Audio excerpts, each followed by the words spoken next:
it's likely to lead to the kind of needs of services that you've been talking about and you've been proposing. It's likely to lead to the kind of concerns that you would have about a given community, its level of social services, its mental health programs, its schools, and so on. How do you pay for those? Well, the way we currently tax in Virginia is we have a combination of state and local revenue. And since 2004, according to JLARC, and JLARC is the authority for us on good numbers in terms of our state government. It's like the GAO at the federal level. JLARC found that Virginia has ranked in the lowest 5 states on state and local revenue as a percentage of personal income. So when you're trying to figure out is a state a high tax state or a low tax state, you don't look at the absolute number. You look at the relationship between that tax and, for example, personal income. When you do that, you find out we are a very low state. Well, that's something to celebrate, right? I suppose. Certainly low taxes is one thing we want to thrive for, but if you get low taxes by leaving out something, then that becomes an issue. And I will leave it to the good people of faith in the communities you represent and the SALT organization to figure out whether this is how we want to have to lead the situation. Being very low in terms of tax revenue and very high in terms of people's needs.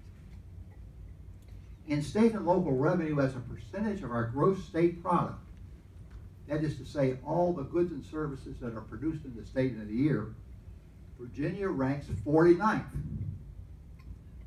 We are a very low state when you look at our tax rates in terms of our gross state product. And we're a very low tax state when you look at revenue as a percentage of personal income.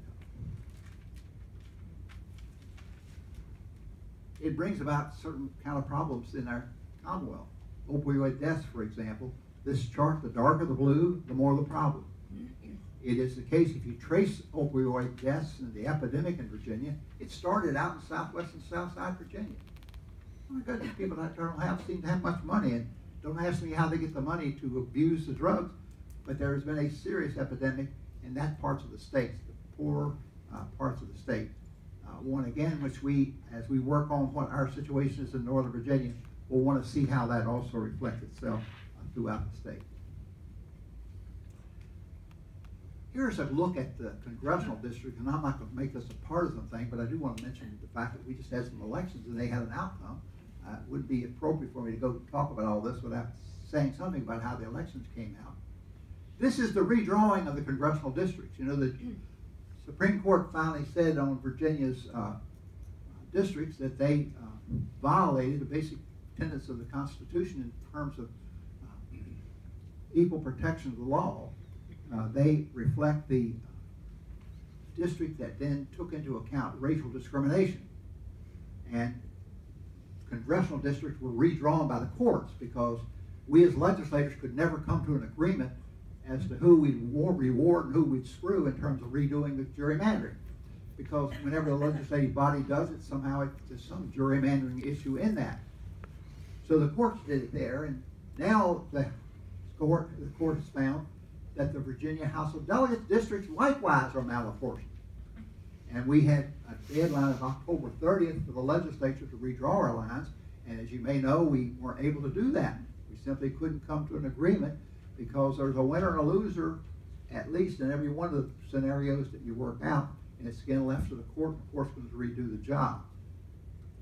What's been fascinating to me to look at then, when you play this map against, for example, the needs of the state, and this map presumably is pretty equal in terms of population within a percentage or two of each other in reflecting the congressional district, but how that reflected itself in the last